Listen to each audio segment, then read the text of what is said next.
Welcome back to another Sports Betting 101 episode on the channel. This is episode 2 in the series.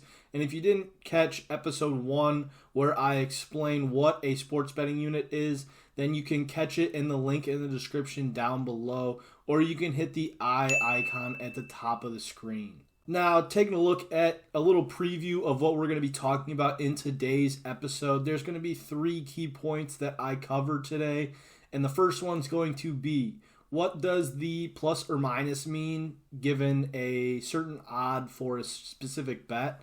Number 2 is going to be, how can I tell what exactly the payouts are going to be based on the odds that are given? And 3, what exactly does it mean for a money line odd versus spread odds?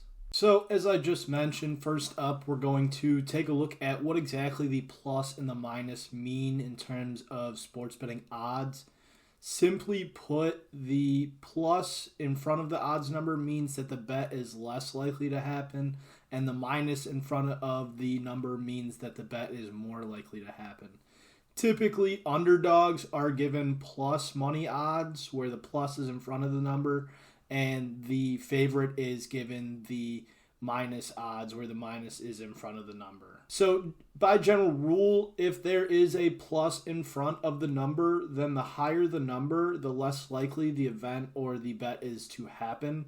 If we take a look at this example here at this screenshot from DraftKings, we can see that the Cleveland Cavaliers have moneyline odds, which moneyline just means that it's the odds that they win that game. But their odds are at plus 250 to beat the Celtics.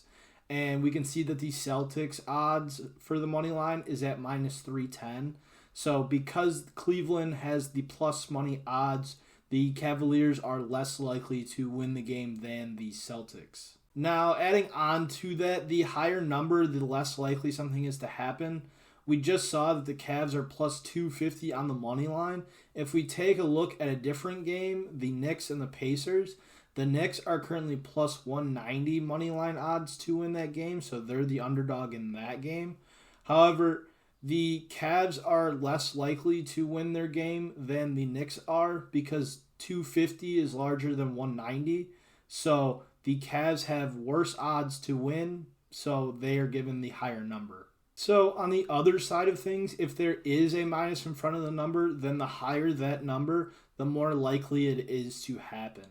Taking a look at the odds from the screenshot from DraftKings, the Celtics, as we saw, have a moneyline odd of minus 310, while the Pacers against the Knicks have moneyline odds of minus 230. Because 310 is bigger than 230, the Celtics are more likely to win their game than the Pacers are against the Knicks. So we could go down a rabbit hole and get super in-depth on the odds, but just to keep it simple, a good rule to know is that the plus in front of the number means that an event is less likely to happen, while a minus in front of the number, it means that the event is more likely to happen. However, the plus odds pay out better than the minus odds, which is what we're about to talk about next. So now that we have an understanding of the likelihood that odds represent, let's take a look at the payouts for those odds. First off, to call back to the first episode in the series, the unit size that sportsbooks base their odds on is a $100 bet, which is why all of the odds you'll see are based on basically 100. So even money would be plus 100. Second, if we think about what I mentioned earlier, odds with a plus in front of them are less likely to happen than bets with odds that have a minus in front of them, which means that the plus odds will pay out better than the minus odds as they're less likely to happen. Odds with a plus in front of them will pay out at a rate of 1-to-1 or better, depending on the odds. So, like I just said, plus 100 is even money. That pays out 1-to-1, as a $100 bet would return $100 if it were to win. And we'll take a look at this betting odds calculator right here just to get a better idea of that. So as we can see here, we're on the Action Network website. They have a betting odds calculator function, and I'll leave the link to this in the description in case you want to play around with it and take a look at it for any of the bets you make. But if we're taking a look here at the single bet, we'll see that it allows you to change the bet amount. So to illustrate the example I just mentioned, if we put $100 in the bet amount and we put plus 100 in the American odds, we'll see that it pays out at 1-to-1. So you win $100, you're risking 100, so the total payout's 200. But the fractional odds is the big key here.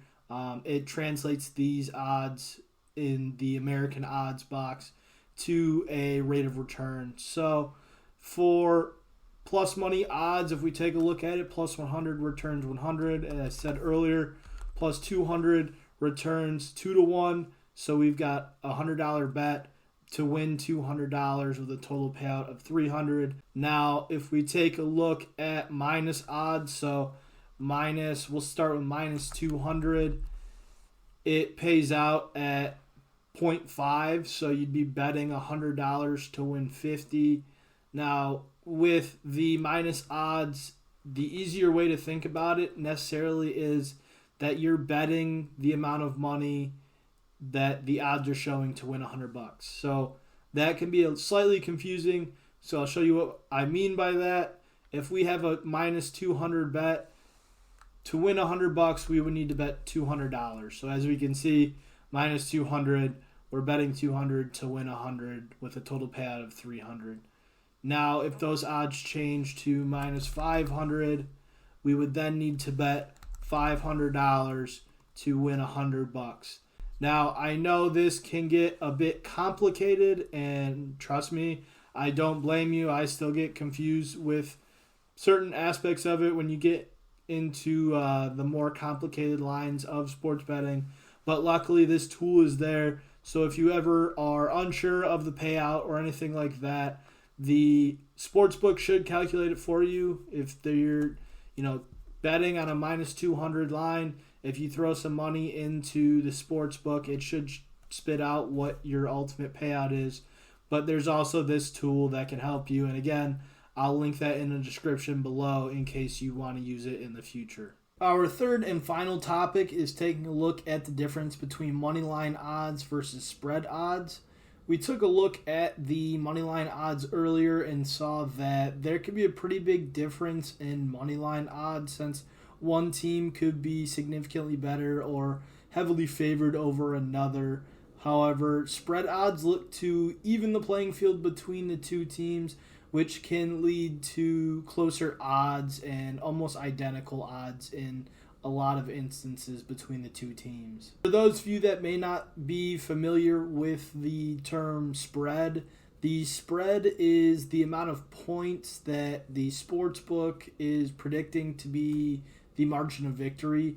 So if you bet on the favorite, they will have to win the game by that amount of points or more. And if you bet on the underdog, they can either win the game or they have to lose the game by that amount of points or less for your bet to hit. Taking a look at the DraftKings screenshot from earlier, we see that the spread for the Cavs game is 7.5 points. This means that the sportsbook is predicting that the game will be decided by about 7.5 points. Now, the game can't be decided by 7.5 points because you can't have half a point, but that allows the books to declare a winner and not have to push the result, as if it was 7 points, the book might have to push if the winner won by exactly 7 points. So the sportsbook gives each team the same odds, as the point differential will level the playing field in this instance. If you bet on the Celtics spread here at minus 110, you would need the Celtics to win by 8 or more points for your bet to hit. And if you bet on the Cavs, you would need the Cavs either to win the game or they can lose by 7 or less for your bet to hit. Again, this can get a bit complicated, and I can go much more in-depth on this topic, but that's for another video. This video would be very long if I went in depth on this issue. So if you would like to know more, feel free to leave a comment and hit the like button, and I'll make sure to put out another video in the future on this topic. Now, with all of this being said, I hope you all gained something from this video and feel a lot more comfortable looking at the odds when logged into your Sportsbook account. If you feel like you gained anything from this video, I definitely appreciate it if you hit the like button, and I hope my knowledge and research can help those of you that tune into these videos. With this being only episode 2, there are plenty more coming in the future, as it's just the beginning of the series. And if you want to keep up with more of these videos, I'd strongly recommend you hit the subscribe button. I've got a lot more videos on the way regarding opportunities for you to profit off sportsbooks as we all try to bankrupt the books. And I'd just like to thank all of you for tuning in, and I hope to see all of you in my next video.